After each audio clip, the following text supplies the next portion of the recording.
भगवान शिव अपनी पत्नी पार्वती के साथ एक बार घूमते हुए धरती के अमरावती शहर पहुंचे।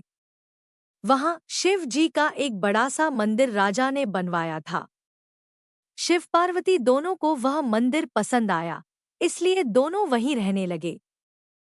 कुछ दिनों बाद मां पार्वती ने भोलेनाथ से कहा, प्रभु, मुझे चौसर खेलने की इच्छा है। भगवान ने सारा इंतजाम किया और दोनों आराम से चौसर खेलने लगे। तभी वहां मंदिर के पुजारी आ गए। पुजारी को आता देख मां पार्वती ने पूछा, आप बताइए, हम दोनों में से कौन यह खेल जीतेगा? जवाब में उन्होंने कहा, महादेव ही जीतेंगे। जैसे ही चौसर का खेल खत्म होने लगा तो पार्वती मां जीत गईं। माता पार्वता ने पुजारी की बात गलत साबित होने पर उन्हें झूठ बोलने की सजा के रूप में श्राप देकर कोढ़ी बना दिया। फिर पार्वती शिव जी के साथ कैलाश लौट गई। अब लोग उस कोढ़ी पुजारी से दूर भागने लगे।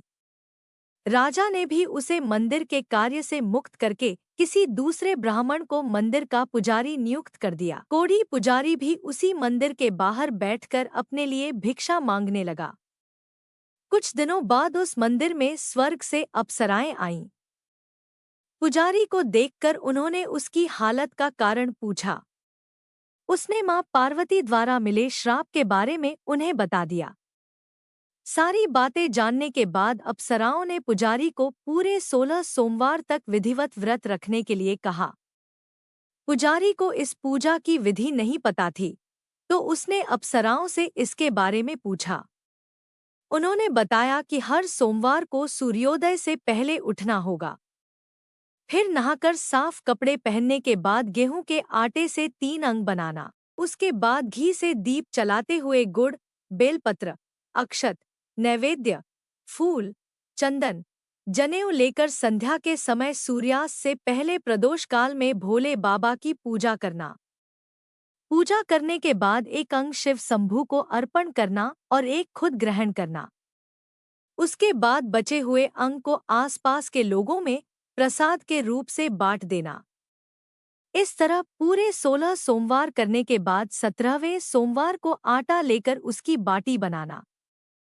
फिर उसमें घी के साथ गुड़ डालकर चूरमा तैयार करना। इसका शिव जी को भोग लगाकर इसे आसपास मौजूद सभी लोगों को प्रसाद के रूप में बांट देना। इस तरह से व्रत करने से भगवान शिव तुम पर प्रसन्न होकर कोढ़ की समस्या दूर कर देंगे। ये सारी बातें बताकर सभी अप्सराएं स्वर्ग लौट गईं। उनके लौटने के बाद पुजारी ने हर सोमवार को विधिवत व्रत और पूजन किया। 16 सोमवार पूरे करने के बाद 17वें सोमवार को सबको प्रसाद बांटते ही उसके कोढ़ की समस्या दूर हो गई। पुजारी के ठीक होने पर राजा ने दोबारा उस मंदिर में पूजा पाठ करने का जिम्मा उसे सौंप दिया। होते होते एक दिन दोबारा भोलेनाथ अपनी पत्नी पार्वती जी के साथ उसी मंदिर में पहुंचे। पार्वती जी ने जब देखा कि वो कोढ़मुक्त हो गए हैं, जो उन्होंने पुजारी से पूछा कि ऐसा कैसे हुआ। जवाब में पंडित ने उन्हें 16 सोमवार व्रत करने की अपनी कथा के बारे में बताया। पुजारी की बात सुनकर मां पार्वती काफी खुश हुईं। उन्होंने भी 16 सोमवार व्रत रखने की ठान ली।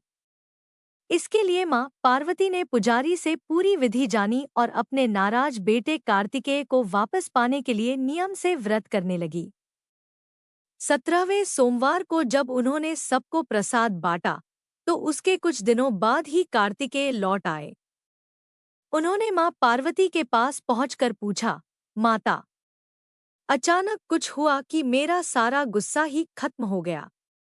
क्या आपने कोई उपाय किया था? जवाब में पार्वती जी ने 16 सोमवार के व्रत की कथा सुनाई। यह सुनकर कार्तिकेय को भी 16 सोमवार का व्रत करने का मन हुआ, क्योंकि वो अपने मित्र ब्रह्मदत्त के दूर जाने से दुखी थे। माता पार्वती से 16 सोमवार व्रत की विधि जानकर उन्होंने परदेस गए अपने दोस्त ब्रह्मदत्त की वापसी की मनोकामना के साथ व्रत शुरू किया। पूरे 16 सोमवार व्रत करने और उसके विधि विधान से समापन करने के कुछ ही दिन बाद कार्तिकेय का दोस्त लौट आया। वापस आने के बाद ब्रह्मदत्त ने कार्तिकेय से पूछा, आखिर ऐसा क्या किया तुमने कि मेरा मन बदल गया? मैं बिल्कुल भी वापस आना नहीं चाहता था, लेकिन एकदम तुम्हारा ख्याल आया और मैं लौट आया। कार्तिकेय ने भी अपने दोस्त ब्रह्मादत्त को 16 सोमवार व्रत की महिमा के बारे में बताया। इसके बारे में जानने के बाद ब्रह्मादत्त ने भी व्रत रखना शुरू कर दिया। व्रत खत्म होते ही वह अपने दोस्त कार्तिकेय से विदा लेकर यात्रा पर निकल गया। दूसरे नगर पहुंचते ही ब्रह्मादत्त को पता चला कि राजा हर्षवर्धन ने अपनी बेटी गुंजन के विवाह के लिए स्वयंवर रखा है। राजा की प्रतिज्ञा है कि उनकी हथिनी जिस भी लड़के के गले में माला डालेगी, वही उसकी बेटी से विवाह करेगा। उत्सुक होकर ब्राह्मण भी महल पहुंच गए। वहां कई सारे राजकुमार थे। उसी वक्त हथिनी ने अपने सूंड में माला उठाई और ब्रह्मादत्त के गले में डाल दी। राजा ने अपनी प्रतिज्ञा को पूरा करने के लिए ब्राह्मण ब्रह्मादित्य से अपनी बेटी का विवाह करवा दिया। शादी के बाद ब्राह्मण से उसकी पत्नी ने पूछा, आखिर आपने ऐसा कौन सा अच्छा कार्य किया था कि हथिनी ने सबको छोड़कर आपको मेरे लिए चुना? ब्रह्मादत्त ने उसे 16 सोमवार व्रत के बारे में बताया। राजकुमारी ने यह सब जानने के बाद अपने पति से विधि पूछकर व्रत करना शुरू कर दिया। व्रत के समापन के बाद उसे एक सुंदर सा बेटा हुआ, जिसका नाम गोपाल रखा गया। गोपाल जब बड़ा हुआ तो उसने अपनी माँ से पूछा, आखिर मैं आपके ही घर पैदा क्यों हुआ? कौन सा शुभकर्म आपने किया था? गोपाल को उसकी माँ गुंजन ने 16 सोमवार व्रत कथा सुनाई। गोपाल ने भी शिव भगवान की महिमा जानने के बाद बड़े से राज्य को पाने की चाह में 16 सोमवार व्रत रखना शुरू कर दिया। व्रत पूरा होते ही एक दिन पास के ही राजा को गोपाल पसंद आ गया। उन्होंने अपनी बेटी मंगला से उसकी शादी करवा दी। कुछ ही दिनों बाद उस राजा का देहांत हो गया। अब गोपाल ही पूरा राज्य संभालने लगा। नेक्स्ट, गोपाल ने भगवान शिव को धन्यवाद कहते हुए दोबारा 16 सोमवार का व्रत रखा। इसके समापन के दिन उसने अपनी पत्नी से सभी सामग्री पास के शिव मंदिर तक पहुंचने के लिए कहा। मंगला ने खुद जाने के बजाय पूजा की सामग्री कुछ सेवकों के हाथों मंदिर तक पहुंचा दी। उसी दौरान आकाशवाणी हुई, राजन, तुम्हारी पत्नी ने 16 सोमवार व्रत का आदर सम्मान नहीं किया। अब तुम उसे अपने महल से तुरंत निकाल दो, वरना तुम्हारा सब कुछ खत्म हो जाएगा। गोपाल ने अपनी पत्नी को अपना आदेश न मानने और भगवान शिव के अनादर के लिए महल से निकाल दिया। अब वह भूखी प्यासी दर-दर भटकने लगी। उसे जो भी सहारा देता, उसका सब कुछ चौपट हो जाता था। एक दिन उसने एक बुढ़िया की सूत की गठरी को छुआ, तो सारा सूत हवा में उड़ गया। फिर उसे एक तेनाली ने रहने के लिए घर दिया, तो उसके सारे तेल के मटके खुद ब खुद टूटने लगे।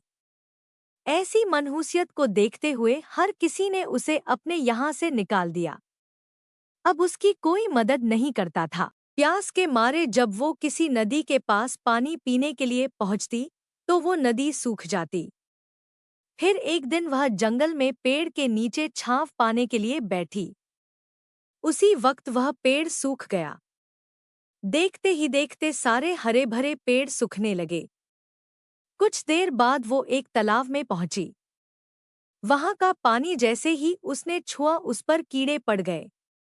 यह सब देखकर वो हैरान हो गई और उसी कीड़े वाले पानी को उसने पी लिया। भटकते भटकते एक दिन रानी पुजारी के पास पहुंची।